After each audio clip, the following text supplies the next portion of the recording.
नमस्कार, आप देख रहे हैं भारत 24 और मैं हूं आपके साथ शाजिया निसार। लेकर हाजिर हूं देश की राजधानी दिल्ली से जनता के बीच से जनता की बात, ये जनता की आवाज।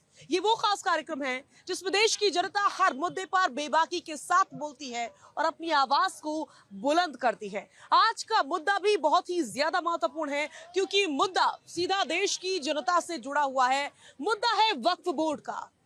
वक्फ बोर्ड को लेकर के बिल पेश किया गया लोकसभा में। लेटेस्ट अपडेट ये है कि बिल पास भी हो चुका है, लेकिन अब बारी है राज्यसभा की। सवाल ये कि क्या राज्यसभा में पेच फंस सकता है। सवाल ये कि क्या वाकई इस बिल के बाद से, इस नए कानून के बाद से मुसलमानों का, खास करके जो पसमानदा मुसलमान है, उनकी बेहतरी का रास्ता खुलेगा। और इसी तरह के बहुत सारे सवाल हैं। इन्हीं सवालों पर करने जा रहे हैं बड़ी चर्चा। खास मेहमानों का पैनल हमारे साथ मौजूद रहेगा, देश की जनता हमारे साथ मौजूद रहेगी। लेकिन सबसे पहले लेटेस्ट अपडेट के साथ एक रिपोर्ट आपकी टीवी स्क्रीन पर। प्रस्ताव स्वीकृत हुआ और विधेयक यथा संशोधित पारित हुआ।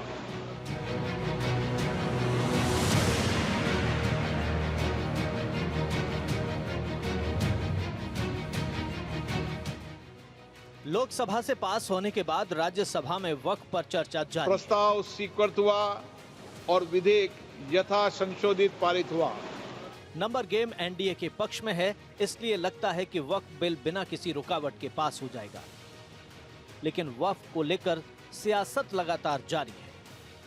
ये संविधान को रौंदा जा रहा है। वक्फ का कानून देश के मुस्लिम वर्ग को एक नई दिशा देगा। एक तरफ सोनिया गांधी ने वक्फ बिल को संविधान पर हमले का तरीका बताया, तो दूसरी तरफ बिल की कॉपी फाड़ने को लेकर ओवैसी पर बीजेपी हमलावर है। एक तरफ विपक्ष वक्फ बिल को गैर कानूनी बता रहा है, तो दूसरी ओर सत्ता पक्ष वक्फ को गरीब मुसलमानों के साथ न्याय बता रहा है। कोर्ट का, अदालतों का रास्ता खुला हुआ है। ये तुष्टीकरण का बिल नहीं है, ये सशक्तिकरण, मुस्लिम का सशक्तिकरण का बिल है। ऐसे में सवाल यह है कि आम जनता और खास तौर से मुस्लिम समाज बिल को लेकर क्या सोचता है। आइए आपको सुनाते हैं जनता की आवाज। तो देश की जनता हमारे साथ जुड़ चुकी है। खास मेहमानों का पैनल हमारे साथ मौजूद है। कौन कौन खास मेहमान आज की इस डिबेट में अपनी उपस्थिति दर्ज करवाने वाले हैं, सभी का तारुफ जल्दी से करवा देते हैं। अजय अरोड़ा जी मौजूद रहेंगे जो कि कांग्रेस पार्टी का पक्ष रखेंगे। के शर्मा जी हमारे साथ मौजूद रहेंगे। सर्वेश पाठक जी अपनी उपस्थिति दर्ज करवाएंगे। रुद्र प्रताप सिंह हमारे साथ मौजूद रहने वाले हैं। अनवर मिर्जा अपनी उपस्थिति दर्ज करवाएंगे। मेजर मोहम्मद अली शाह मौजूद रहेंगे और विनय सिंह जी जो कि समाजवादी पार्टी के स्पोक्स पर्सन है, वो मौजूद रहने वाले हैं। अनवर साहब के साथ मैं शुरुआत करने जा रही हूँ। सबसे पहले सभी का स्वागत करते हुए अनवर साहब, कल बहुत बड़ी बड़ी बातें आप लोग कर रहे थे, बहुत सारा विरोध भी आप लोगों को द्वारा दर्ज करवाया गया, लेकिन मुझे लगता है कि झटका आप लोगों को तब लग गया जब लोकसभा में वक्फ पर पेश किया गया बिल पास हो गया। अब राज्यसभा की बारी है, क्या कहेंगे? कानून की जरूरत क्या थी, क्या जरूरत है बिल बनाने की? लेकिन उनको घबराहट है कि किसी तरीके भी इस देश का माहौल बिगाड़ने के लिए, इस देश के अंदर 11 साल से अगर कुछ चल रहा है तो हिंदू मुसलमान चल रहा है।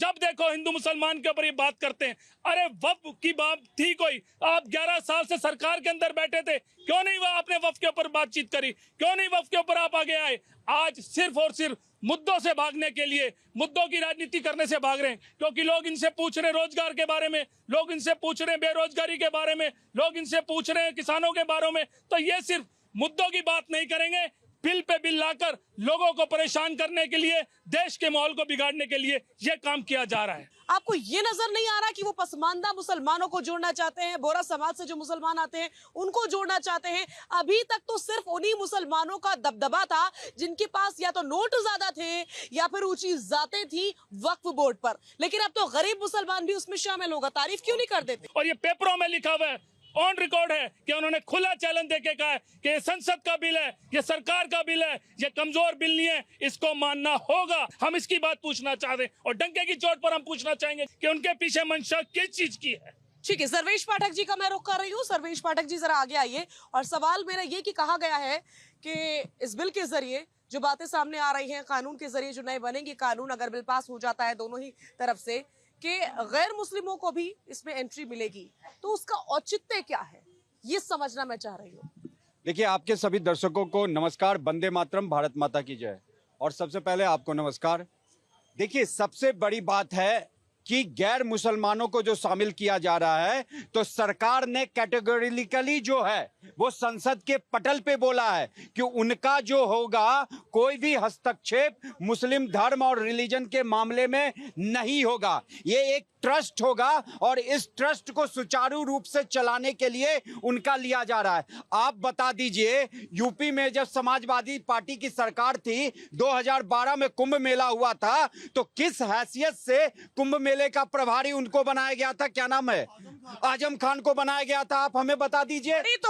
बड़ी तोहमतें आप लोगों ने लगाई, लेकिन अब ठीक वैसा ही फैसला जब आप लोग ले रहे हैं तो उस पर आप सफाई दे रहे हैं। नहीं, सफाई की बात नहीं है। अगर आप ये बात उठाओगे कि गैर मुसलमानों को क्यों शामिल किया जा रहा है, मुझे बताइए। ये भारत राष्ट्र की जमीन है, सरकार के बाद, रेलवे के बाद, सेना के बाद इतनी जमीन कौन इनको दान कर दिया? और अगर इतनी जमीन दान कर दिया, इतना लाख हेक्टेयर करोड़, तो ये मुसलमान इतने गरीब क्यों है? सच्चर कमेटी ने यही लिखा था ना, बताया था कि मुसलमानों की हालत अच्छी नहीं है। फिर जब ये इतने दाता, इतने दानी है, तो फिर आखिर कैसे हो गई कि देश का तीसरा जब सबसे बड़ा जमीन का होल्ड वक्फ बोर्ड के पास है? मैं तो कहूंगा ये लैंड जिहाद करते थे। आप बता दीजिए, इसी पार्लियामेंट की बिल्डिंग को, सुप्रीम कोर्ट की बिल्डिंग को कहते हैं कि ये वक्फ की लैंड है। उसको तो छोड़ दीजिए, 67 करोड़ लोग अभी कुंभ में डुबकी लगा के आए। किसी मौलाना ने उस समय कह दिया कि ये तो लैंड हमारी है, ये वक्फ की लैंड है। यानी कि नदी का जो ये है, बेड है, मुहाना है, उसको भी आप वक्फ की लैंड मान लोगे। पटना, मैं बिहार से आता हूं, पटना में गोविंदपुर गांव है, वहां की पूरे गांव को वक्फ का लैंड कैसे बता देंगे? 1500 साल पुराना तमिलनाडु का तिरुचिरापल्ली डिस्ट्रिक्ट, वहां के पूरे गांव के साथ साथ 1500 साल पुराना उसको ठीक है, मैं बिल्कुल समझ रही हूँ, आपकी तकलीफ एक सेकेंड, आपकी तकलीफ और शिकायत समझ रहे हैं। उसको लेकर जो कानून बन रहा है, मेरा सवाल उस पर नहीं था। वो तो कानून बन ही रहा है कि अगर किसी संपत्ति को लेकर के दावा किया जाएगा कि हमारी है, तो उसको प्रूव करना होगा। लेकिन सवाल मेरा ये था कि गैर मुस्लिमों को जो उसमें जोड़ा जा रहा है, उसका औचित्य क्या है? लॉजिक बताइए। पटल पे हमारे गृह मंत्री ने बड़े अच्छे तरीके से बयान दिया है, और वो बयान हर भारतवासी को सुनना चाहिए, और इसमें कोई पॉलिटिक्स नहीं होना चाहिए। मैं बार बार यही कहता हूं, जब आप हिंदू मंदिरों के ट्रस्ट में जाते हो, तब तो आप नहीं कहते हो, तब आपको जाना ही नहीं चाहिए। और एक नहीं, सैकड़ों एग्जाम्पल है देश के सामने में। मैंने अभी बता दिया ना, भारत का सबसे बड़ा राज्य यूपी है, और वक्फ का जो लैंड है वो सबसे ज्यादा यूपी में है। वहां पे आजम खान जी क्या करने गए थे कुंभ मेला के प्रभारी बनके? वो तो हिंदुओं की आस्था की बात थी ना। क्यों नहीं अखिलेश यादव ने किसी हिंदू अपने एमएलए को बनाया? क्यों नहीं बनाया? तब किसी ने सवाल उठाया? अभी आप कर्नाटक में जाके देख लो, वहां पे मंदिरों के ट्रस्ट में क्रिश्चियन शामिल है, वहां पे मुस्लिमों को दे दिया जाता है, जहां पे इंडिया अलायंस की सरकार है। उस पर आप सवाल उठा रहे हैं ना, सवाल उठा रहे हैं। वहां पर इंडिया अलायंस की सरकार है, इसलिए ऐसा करती है, वैसा करती है। लेकिन वही तो आप भी कर रहे हैं, तो आप सफाई दे रहे हैं। सवाल उठाया आपने? किसी से भी सवाल ये उठाते सुना? यहाँ पे सबसे आप ही लोग को सुना था, आप ही लोग को आजम खान का नाम 10 बार रटते हुए सुना था। बताना पड़ता है ना कि भैया आप ये तो आप करते थे, और जब आपके सामने आया है तो वो आप कह रहे हो कि नहीं, ये कैसे आ गया भैया, इसकी क्या जरूरत है? ऐसा कहीं कानून हुआ है? भारत देश संविधान से चलता है, लेकिन वक्फ किसी जमीन पे कब्जा कर ले तो देश के किसी कोर्ट में नहीं जा सकते। ठीक है सर। और मैं सीधे रुक कर रही हूँ विनय जी का। विनय जी जरा आगे आ जाइए। कैसा लग रहा है आपको? कल तो आप भी काफी ज्यादा विरोध कर रहे थे, लेकिन आज खबर ये है और अपडेट भी यही है कि लोकसभा से बिल पास हो चुका है, और उम्मीदें राज्यसभा से भी यही है कि वहां पर भी पास हो जाएगा बिल। विरोध कल भी कर रहे थे, विरोध आज भी कर रहे हैं।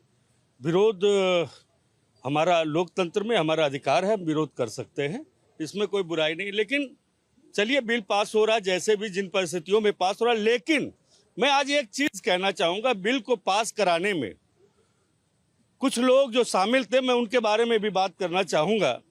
जैसे हमारे ये क्या कहते हैं, बिहार के मुख्यमंत्री जब ये था, मुझे लग रहा है जी बिहार के मुख्यमंत्री जब ये सरकार बनाए चुनाव में आए थे, तो इन्होंने कहा था कि भूमि सुधार के नाम पर इन्होंने गरीबों का, जो गरीब किसान है, जो भूमिहीन है, जो गरीब हैं, उनको जमीन देने की बात कही थी। बंदोपाध्याय कमेटी जो आज बन करके तैयार है, वो चीख चीख करके कह रही है कि गरीबों को जमीन, भूमिहीन किसानों को जमीन कब मिलेगा। लेकिन 2019 में यही मुख्यमंत्री जी ने खड़ा होकर के कहा था, बाकायदे पत्र जारी करके कहा था, हम किसी भी ज्योतियार को जमीन देने नहीं जा रहे हैं। हम किसी को जमीन, क्योंकि इन लोगों की मनसा ही नहीं है किसी की मदद करना। आपके नायडू जी हैं, यही सासाराम में, इन्हीं के राज्य में सासाराम में जो है 1400 एकड़ जमीन वक्फ बोर्ड की एयरफोर्स को दे दी गई, जबकि ये चुनाव में आने से पहले इन्होंने कहा था कि बहुत सारी वक्फ की जमीनें लोगों ने कब्जा कर ली। अरे आप सत्ता में हैं, अल्पसंख्यक मंत्री ने, आप सत्ता में, आपको किसने मना कर दिया था? कौन सा कानून आपको रोकता था कि उसे खाली कराई जाए? तीसरी चीज, जो भी संशोधन हुआ, अगर नीयत अच्छी होती, अगर वास्तव में ये कुछ करना चाहते थे मुस्लिम भाइयों के लिए, तो जो सरकारों के पास कब्जे की जमीनें हैं उसको छुड़ाने के लिए कोई बात नहीं की गई। कितनी जमीनें सरकारों ने कब्जा कर रखी हैं, उस जमीनों पर कोई बात नहीं की, क्योंकि इनकी नीयत ही है कि वक्त की जमीनें धीरे धीरे ये कब्जा करना चाहते हैं और ये कब्जा करेंगे।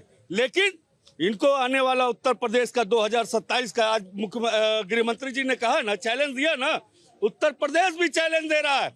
2024 में भी चैलेंज दिया था और दिखाया था, और 27 में भी उत्तर प्रदेश चैलेंज दे रहा है, और वहां का पीडीए चैलेंज दे रहा है कि आपको 2027 में इसकी चीजें भुगतनी पड़ेंगी। पहली चीज, अभी हमारे पाठक जी कह रहे थे कि इस बोर्ड में ये है, उस बोर्ड में वो है। चलिए मान लिया आपकी बात, लेकिन आप ये बता दो, कल भी पूछा था आपने कि आरएसएस की जो शाखा है उसमें क्या कोई दलित या बैकवर्ड, वो हिंदू नहीं है? आप हिंदू को शामिल कर लेते। एक ही धर्म, एक ही व्यक्ति को क्यों बार बार शामिल? कौन है? क्या पीडीए हिंदू नहीं है? क्या दलित हिंदू नहीं है? क्या पिछड़ा हिंदू नहीं है? क्या कौन नहीं था? इससे पहले भी थे। केरल की अध्यक्ष महिला थी। हिंदुओं को जाति में डिवाइड करते हो, सर्वनाम चाहिए। तुम तो यूनिवर्सिटी लोग कहते हो कि हमें गोबर से दुर्गंध आती है, तुम्हारा तो मत भ्रम हो गया। नहीं, सर्वेश जी, ठीक है, विनय जी प्लीज पोजीशन पे आ जाइए, प्लीज पोजीशन पे आ जाइए। और सर्वेश जी, ये गलत बात है। आप लोग कह रहे हैं कि हम डिवाइड नहीं करते, लेकिन आप खुद ही कह रहे हैं कि हम इसमें शिया को भी ऐड करेंगे, सुन्नी को भी करेंगे, हम बोहरा को भी करेंगे, पसमानदा को भी करेंगे। डिवाइड एंड रूल कारों सिर्फ इन्हीं के ऊपर नहीं लगा सकते। कौन है? महिला ही तो है। ये लोग जो मददगार हैं, अपने आप को मुसलमानों का मददगार बताते हैं। इन्होंने कभी कहा कि ये शिया है, ये सुन्नी है, मैं पसमानदा के लिए काम कर रहा हूँ? वो गरीब मुसलमानों के लिए कहीं बोला है? अरे आप पोजीशन पे, पोजीशन पे, ठीक है, ठीक है। विनय जी प्लीज एक सेकंड, ठीक है, यूपी में, ठीक है,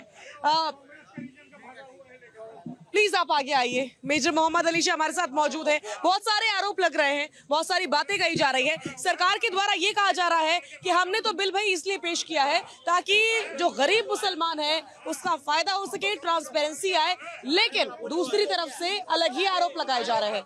क्या कहना है आप? जी शाहज़ाद जी, आपका बड़ा अच्छा सवाल है। देखिए, अभी फिलहाल तो मेरे को वाघा बॉर्डर की याद आ गई, बिल्कुल जैसे हम वाघा बॉर्डर में परेड देखते हैं ना, वो याद आ गई। अब दूसरी बात, इसको मैं एक मिस कम्युनिकेशन कहूँगा, क्योंकि हो सकता है कि सरकार की मंशा अच्छी हो और हम समझ नहीं पा रहे हो, ऐसा एक पॉसिबिलिटी है। अब आप देखिए, अगर चिल्ला के बात करेंगे और चिल्ला के और आपको थोपेंगे आपके ऊपर कि आपको मानना पड़ेगा, whether you like it or not, तो लोग मंजूर नहीं होंगे, राजी नहीं होंगे सुनने के लिए। एक्सेप्ट तो दूर की बात है, ठीक है। अब अगर वही चीज़ को अगर समझाया जाए लॉजिकली, जैसे कि आप बताएं थी कि ठीक है, पशमंदा मुस्लिम या बोरा मुस्लिम या अलग मुसलमानों का भला होएगा। सरकार ने भी बोला है कि इससे मुसलमानों के खिलाफ नहीं होगा, मुसलमानों के ही पक्ष में होगा। मैं ये नहीं कह रहा कि वो गलत है या सही है, हो सकता है, ये दोनों पॉसिबिलिटी है। अगर ये पॉसिबिलिटी देखिए कि अगर वो सही है तो लॉजिकली इसको एनालाइज किया जाए। अब जो भी अगर सरकार बोले, अगर हम कूदने को विपक्ष के लिए दौड़ें या हम पक्ष में ही दौड़ें क्योंकि सरकार बोल रही है, एज अ कॉमन सिटीजन हमको सोचना चाहिए। आपको मैं एक इंटरव्यू बताता हूँ, एक प्रोफेसर फैजान मुस्तफ़ा साहब हैं, उनका इंटरव्यू मैंने कल देखा करण थापड़ के साथ, राजदीप सरदेसाई के साथ भी।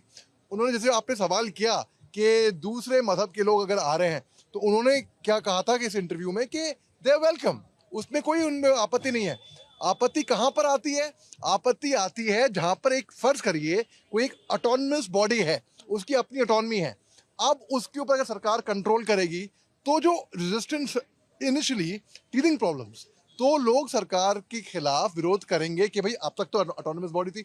मैं कहता हूँ जो वक्फ लैंड है, अगर इसके ऊपर स्कूल्स, केवल स्कूल्स, शिक्षा के लिए या अस्पताल या ऐसी चीजें बनाई होती तो हो सकता है कि अगर किसी की मंशा सही भी ना हो लेने की, नहीं ले पाते, अगर उसको सही तरीके से इस्तेमाल किया गया होता वक्फ लैंड को। हाँ, ये बात कहनी बहुत महत्वपूर्ण होगी कि वक्फ लैंड को भी मिसयूज किया गया है, पूरे वक्फ लैंड को ही नहीं।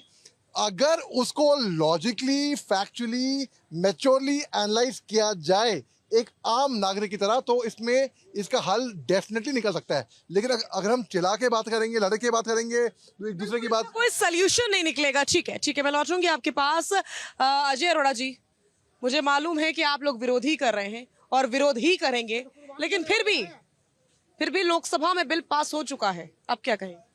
रहनुमा लूट लेंगे आके मंजिल के करीब, रहनुमा लूट लेंगे आके मंजिल के करीब, उन्होंने तूफान से बचाया, उन्होंने तूफान से बचाया, शुक्रिया इसका, मगर ना खुदा ने दे दिया धक्का साहिल के करीब। जिस प्रकार ईद पे 32 लाख मुस्लिम समाज को इन्होंने ईद की मिठाइयाँ, दूध, खीर बांटी, और जिस प्रकार से तानाशाही, जबरदस्ती, सीना चोरी और संविधान के पत्ते, बाबा भीमराव अंबेडकर के संविधान के पन्ने जिस तरह से तार तार हुए हैं, अरे हो गया हिंदू मुस्लिम, आप जब से आए हो गया हिंदू मुस्लिम। अरे और बड़े मुद्दे हैं, हमने कल मणिपुर पे भी चर्चा की थी, 2 साल हो गए, उसका 1 मिनट आपके मध्य नहीं बोला, उसका कोई बात नहीं निकली। हमने कहा किसानों की बात हुई, और बड़े रोजगार, बेरोजगारी, और जिस प्रकार से हमने देश में, शाजिया जी, हमने हवाई अड्डे बनाए, 70 सालों में हमने एम्स बनाए। सुनिए, जब नोटबंदी हुई तो शाजिया ये काला धन वापस आएगा, काला धन कहाँ वापस आया? नहीं, मैं बात कर रही हूँ आपसे वक्फ बिल के ऊपर, आप काला धन पे चले गए, कहाँ चले जाते हैं आप लोग? डिरेल क्यों कर देते मुद्दे? शाजिया, वक्फ बिल के हम खिलाफ हैं संख्या के आधार पर। कल 288 मत पड़े लोकसभा में। कारण क्या है मैं ये नहीं समझ पा रही हूँ। जब ट्रांसपेरेंसी आ रही है तो उससे दिक्कत क्या है? आपको नहीं लगता कि पीछे बहुत सी ऐसी चीज हुई है वक्फ बोर्ड के भीतर जिससे फायदा नहीं हुआ मुसलमानों को? ऐसा नहीं है शाजिया, हमारी सोच में फर्क है। भारतीय जनता पार्टी की सोच गलत है, मैं विरोध नहीं कर रहा। और जहाँ तक वक्फ बिल है, जो संविधान बना, शाजिया, संविधान तुमने भी पढ़ा, मैंने भी पढ़ा है, संविधान में क्या लिखा हुआ है, और संविधान के हिसाब से चलो, क्या दिक्कत है? देश स्मूथ चल रहा है हमारा, देश में कोई दिक्कत नहीं थी। आप मुस्लिमों को खत्म करना चाहते हो, तबाह करना चाहते हो, हम नहीं होने देंगे, हम देश के साथ हैं। मुसलमान भी, हिंदू भी, सिख भी, ईसाई भी, सारे देश का हिस्सा है। ये गुलदस्ता है, चारों से मिलकर गुलदस्ता बना है, हम गुलदस्ता टूटने नहीं देंगे। रुद्र प्रताप जी, क्या वाकई मुसलमानों को निस्तनाबूद करने की हर कोशिश हो रही है इस समय?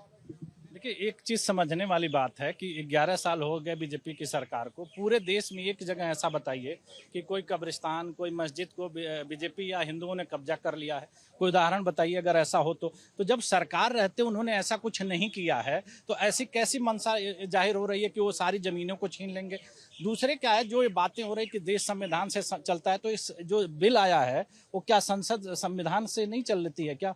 वो बिल इसी संवैधानिक तरीके से तो बनाया जा रहा है कि जेपीसी में भी भेजा गया, आपकी सारी रिकमेंडेशन को सुना गया, उसके बाद ये बिल पे आज चर्चा हो रही है। लोकसभा में भी देखा आपने, उसको 11 घंटे उस पर चर्चा हुई, उसके बाद राज्यसभा में भी आज चर्चा हो रही।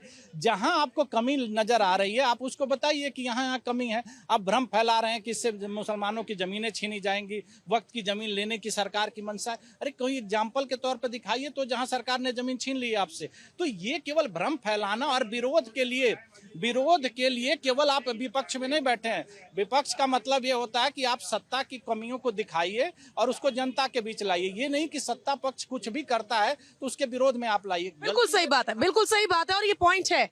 के जी जरा आगे आइए। बिल्कुल ये पॉइंट पे मैं सहमत हूँ कि अगर कुछ कमियां हैं, कुछ खामियां हैं, कोई बिल आया है तो आप उसके बारे में बताएं, ना कि उसमें जो अच्छाइयां हैं आप सिर्फ विरोध में इतने अंधे हो जाए कि उसका भी, अच्छाइयों का भी विरोध करना शुरू कर? इसका उदाहरण मैं दूंगा कि अभी सीए आया था तो लोगों ने कहा, इसका विरोध किया कि इससे हमारे बाहर लोगों को भगा दिया जाएगा। लेकिन जब लोगों को सरकार ने थोड़ा गलती किया, उस समय पहले अवेयर करना था कि